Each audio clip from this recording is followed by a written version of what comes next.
Hello everybody, Sergeant Soul here back with How to Rust, and today we're looking at the Super Honeycomb.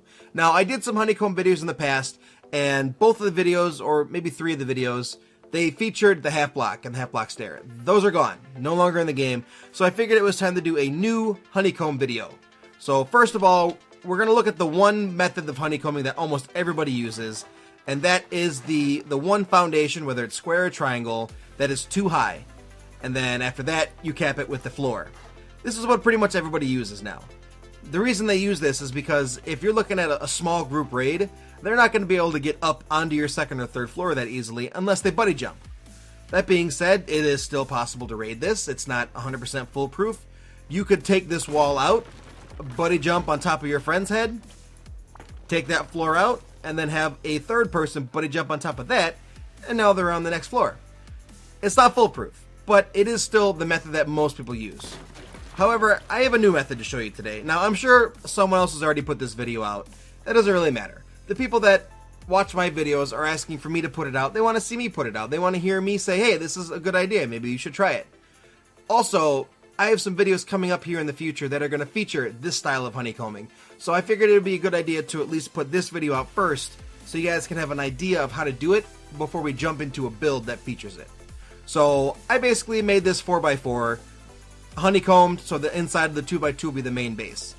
What we did here, and let me actually get rid of this, is we're going to set up the outside honeycomb to be super honeycombed, and by that I mean we're going to rip this foundation out, go by, replace it with the wall, and then we're going to rotate that wall around because we want the armored side sticking out. Yes, they did change it so that the armored side and the soft side are the same, but there's still that soft side pick and bug. Now what you're going to do is very carefully, and this might take a lot of attempts, don't feel bad if it does, you're going to very carefully place all of these roofs inside this base.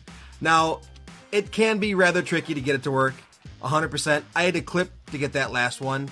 If you make the foundation height the right height, which is probably a little bit higher than this, if you make it the right height, you don't have to clip. You're actually able to do it sitting on the ground.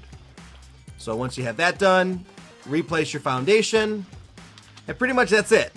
What you're going to do is you're going to go all the way around with that. So I'm going to do that real quick, and I'll be right back. And we're back, and we have 5 super honeycombed rooms ready to go. I've also called in 10 C4 and 5 rockets. And what we're going to do is we're going to shoot and blow up these walls and roofs. And we're going to show you just exactly what makes these super honeycombs. So real quick, I just wanted to show you that they were done. I'm going to go ahead and I'm going to seal these up with some roofs. And we're going to start blowing these up. Okay, starting from the right side, what we're going to do is we're going to toss 2 C4 onto the stone wall. Because we know stone walls take 2 C4. And we're going to let that blow up. And we already know that one of the roofs on the inside are going to blow. Because it's attached to this wall. But that still leaves 3 other roofs in there. So in order to penetrate further in, this is what we're going to see. Now there's no way whatsoever that we're going to be able to get up there. Even if we buddy jump, we're still not getting into this little tiny crack here. So what we're going to do, we're going to have to take the roof out. Let's take that one out. Maybe. Maybe. I think the second one tossed. It looked like it did. Now from here, if we had a buddy with us, we'd probably be able to buddy jump into here. It'd probably be pretty difficult. I'm not gonna lie, I don't have anyone with me right now, but it would work, I would imagine, and we're gonna assume it's gonna work. So they get to this point, they have 6 C4 left. What they're gonna do is they're gonna hit this wall, or these 2 roofs. So let's blow both this roof and that wall. Or they could go up, which we know what's up, nothing. But maybe this is a 1x2 base. Maybe they want to get to the inside center. Because maybe that's what the loot is. Or they think it is. So, whoa, we've now used 8 of our C4 only to find more roof on this side. A lot more roof. And a whole nother wall behind this roof. So, screw it. Let's toss our last 2 C4, right? We used 10 C4, and we've just barely gotten out of the one corner of this super honeycomb.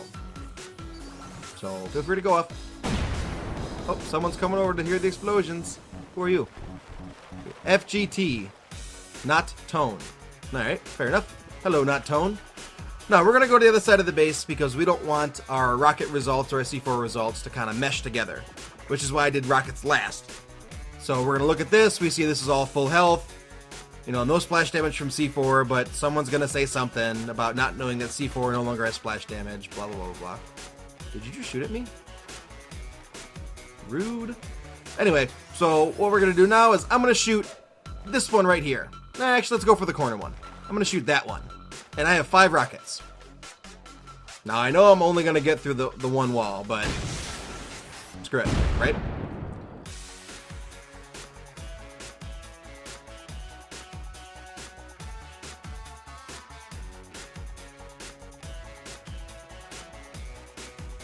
So, we shot 4 rockets into this wall. None of the roofs are damaged from what I can see, besides for the one that we lost, which we knew we were going to lose, so that's fine. Oh, wait a second, we didn't lose you. Why are you still there? Oh, that's awesome. Why are you still there? Did we lose the other one? No, we still have all 4 roofs in here. Wow. Now that would be a defender's dream, to not lose the roof and have to have them blow through that as well. So I only have 1 rocket left. Screw it. Let's see what happens. We're going to shoot this rocket right into the center of that. Kabooshki! And these got damaged, but our inside wall did not. So having the roof here could be a huge advantage to people using honeycombs, especially around smaller bases where they might not look at you as a target right away, but if they decide to at least poke through you, they're going to see, oh geez, this thing's thick. It's very tanky. Now, I have a build coming up here probably in the next day or two that's for my friend Biter. It incorporates this style of honeycombing with the roofs in it. It's pretty tanky as well. It's not that bad. I wouldn't consider it a starter build. It would definitely be probably a mid-level build just because of the amount of resources it takes, but it's going to take quite a bit to raid it, and I'm going to see if I can find someone to do so. So anyway, that's it for this video. Sergeant Soldier, we're looking at the Super Honeycomb, and we'll see you in the next How to Rust video. Bye-bye. Thank you for watching How to Rust, a series for new players to the game of Rust. If you have any ideas for future episodes that could be useful to new players, please feel free to leave a comment in the comments section of this video.